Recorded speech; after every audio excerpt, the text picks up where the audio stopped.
All right, I'm back. And no, I will not be talking about Madam Web or any of those other new movies. I'm actually going to be talking about The Time Machine from 1960. Now, I know what some of you guys might be thinking. Brandon, we haven't heard from you in months. Why are you reviewing this movie from 1960 and not with the newest release? Well, number one, I don't want to watch any of those movies. And number two, one of my lovely subscribers sent this to me in the mail quite a long time ago, and I figured I'd use this time to catch up on some of those movies, including The Time Machine. And I'm actually very excited to talk about this movie today. So to that lovely subscriber, thank you so much. I really appreciate it. We actually watched it as a Patreon watch-along altogether, so that interests you. Link is down below if you want to have like a movie night with me. So without further ado, let's get into the review for The Time Machine, a movie that I think you guys should not sleep on. And yes, it's old. Yes, I've never heard of it before. I never heard of this movie until I got it in the mail, but I'm very happy that I saw it. So when I first started watching this movie, the two films that immediately came up in my brain, the similarities were,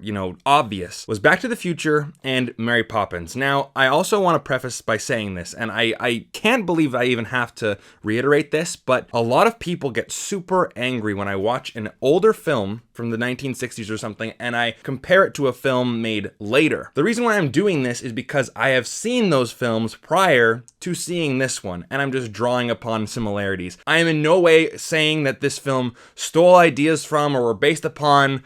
It seems so obvious, but some people just don't get it. But I digress. So this movie takes place in upper class England in 1899, and that immediately reminded me of Mary Poppins. The music too also had this whimsical, mystery around it, kind of like the Mary Poppins score. At least the scene where Mr. Banks is walking towards the bank and it's just dimly lit. It's very eerie on the streets of London at night, and it felt very similar to this movie. And the time period, of course, I believe Mary Poppins takes place in 1910, and the effects look quite similar, especially with the actual time machine. So yeah, you can tell that these movies were made pretty close together, this one coming out a few years earlier. And the obvious one being Back to the Future, because the movie's about a vehicle that transports you through time. That's the obvious one. And now I also want to point out something else, because I have talked about this before, and I've noticed this recently. There is a certain type of film fan out there that cannot watch this movie, and they're the same people who just cannot watch certain movies with time travel or with more ambitious plots, because I think that there's people out there that will actually look for plot holes. And you can't do a movie about time travel without some sort of logic flaw popping up. It's just impossible. So when these people are watching a movie like this, they kind of comb through the movie and then find a little plot hole. They deem the movie a mess. It's terrible, it's disgusting, it's awful, and you should never watch it, and people who like it are stupid. If you're like one of these people, then I cannot recommend this movie to you, or any movie ever for that matter. But the reason why I bring this up was because there were a few times where even I was thinking, how does this work? And let's go through them. So the first plot hole or first question that arose was with the actual time machine itself. It is not an enclosed vehicle. Thinking of it in Back to the Future terms, it's basically a DeLorean convertible. And so that begs the question, does this, time machine create this force field around him? How does, the environment around him affect him in the time machine, or vice versa? So for example, if you're traveling through time and then you decided to put your arm out of the car, it's will your arm just fly off 10,000 years into the past? Who knows? Or if someone's hanging on to you from outside the car, so that force field is broken, so to speak. For me, this question popped up when he first starts to test the time machine. There's a clock actually just in the room where he's testing it, and it goes forward a few hours, but he looks at the pocket watch in his hand and it only goes by a few minutes. And I'm thinking, okay, but that pocket watch was just in his lap, right? Not really enclosed by any sort of structure. The time machine, again, is a convertible. So is everything inside the time machine just magically going along with him? If you take a cake with you, it's not gonna disintegrate in front of you, right? It's not gonna get rotten or whatever. And getting back to the whole someone standing outside the time machine holding on to him, there's one point in the movie, I guess minor spoiler, he comes across these creatures and they're holding on to him and they're kind of fighting, and he's trying to escape by going forward into time. But there's a few seconds there where he goes backwards in time and the guy is still holding on to him, and he falls back. So would he just fall back into his normal time, or was he just thrust back 10,000 years? It's kind of like the whole, if Thor's hammer's in an elevator, will it still go up? Those kind of questions of science fiction. Again, you're not supposed to take these too seriously, but even I was questioning these things, especially at the moment where he is really going forward through time and he has to light a match to stay warm. And that opens another can of worms and a whole bunch of questions. So the climate around him, does that affect him at all? Can he breathe normally? I'm guessing he can breathe normally, but there's one point where he's really cold. So I'm like, okay, I guess the outside world can affect him. How much so? And of course, on top of that, you got the classic, well, how does it actually work? How did he build it? So it's very easy to get hung up on these questions. And like, I'm a person who normally can let that stuff fall to the wayside, but even I was thinking about those things. However, you just have to accept the fact that it's a movie. Time travel doesn't exist, and this is a story about time travel. So in this version of time travel, that's just how it works. And so if you get like hung up on these questions, then again, this movie might not be for you. But luckily enough, I believe that the story, the characters, and the emotion can kind of override that. And I think that's what the movie, any movie is really supposed to do. It's supposed to make you escape your reality and go on an adventure. And that's when the fundamentals of any movie are done right. The character, the stories, the emotion. And those plot holes in any other movie, when they really bother me and they really derail the movie, because the fundamentals aren't there. Luckily enough, fundamentals are here. It didn't bother me. So just wanted to get those out of the way. So talking about the actual time machine, it's a great design. It kind of looks like a steampunky Santa sled.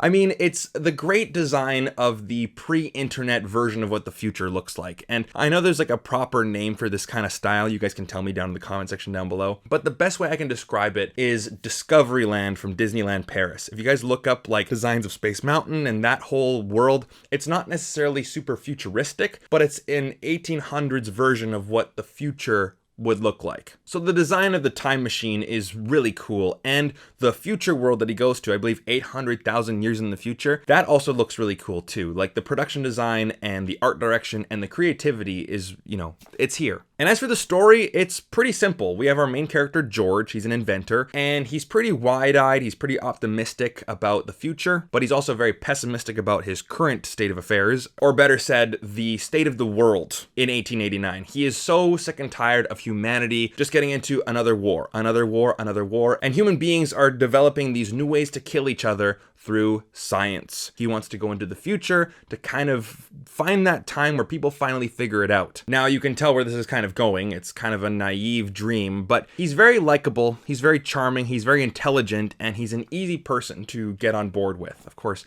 like any movie, if you hate the main character, you're not going to want to watch the movie. They can be a bad person, but you still kind of connect with them in some way. This character is great. Rod Taylor. I know him from The Birds, from Alfred Hitchcock. He's a great character in this movie, so it was easy to watch him on screen. But the glue that holds this movie together is the theme of human nature. Now, like many of the other science fiction stories of that time period, like I believe this author also wrote War of the Worlds, and then 1984 came out a few decades later, stories like that, they are, science fiction stories, and they might be about, aliens or different technology or space or what the future could be. That stuff is all, fine and dandy, but that really is just the shiny coat covering over the roots of those stories, and that really is the essence of the human spirit. So our character George wants to travel into the future where humanity has finally figured it out. We're not killing each other, we're not creating these death machines. Remember, World War II hadn't even happened yet. So the atomic bomb was not even a thing to really think about. But of course, you find out that you cannot escape human nature. Unfortunately, we just seem to never learn. Human beings, every single human being, me, you watching this, we have the ability to be extremely destructive beings. We are jealous, we are envious, we are resentful, lustful, prideful, greedy, all with the power to hurt, humiliate, ostracize, exile, bully, torment, torture, kill, and even cannibalize our own fellow human beings. We all have the ability to do this. However, on the flip side, human beings also have this wonderful ability to work together, to build communities. That's why we have this society that we're living in right now, because we were able to come together and strive towards a common goal. Teamwork, compassion, empathy, and love. We have the ability to feel these emotions and act upon them as well. And a bit of a side note, there's a wonderful line in the new Holdovers movie when Paul Giamatti is talking about how important history is. And I don't remember the exact line, but it's something along the lines of, you think that you're so special. You think that these emotions that you're feeling, you're the first person to ever feel these emotions. This is like a new phenomenon. Every single human being in history has felt the same emotions that you have. But learning from history, understanding it, and studying it, we understand what it's like to be a human being. There are lessons in history, and hopefully we can learn from those lessons to make a better future. So when George, our main character, goes into the future, he finds out that human beings have essentially destroyed each other. Society is completely different, and we are now enslaved to these other creatures. And when he wants to find out about the society, he asks about books. He's like, well, surely you guys have books, right? I want to learn about your culture, your language, your customs, your economy, is there a government, anything? And he's like, oh no, we have books. And they take him into this room where there's still books from, 1899, it looks like. But to his shock and disbelief, and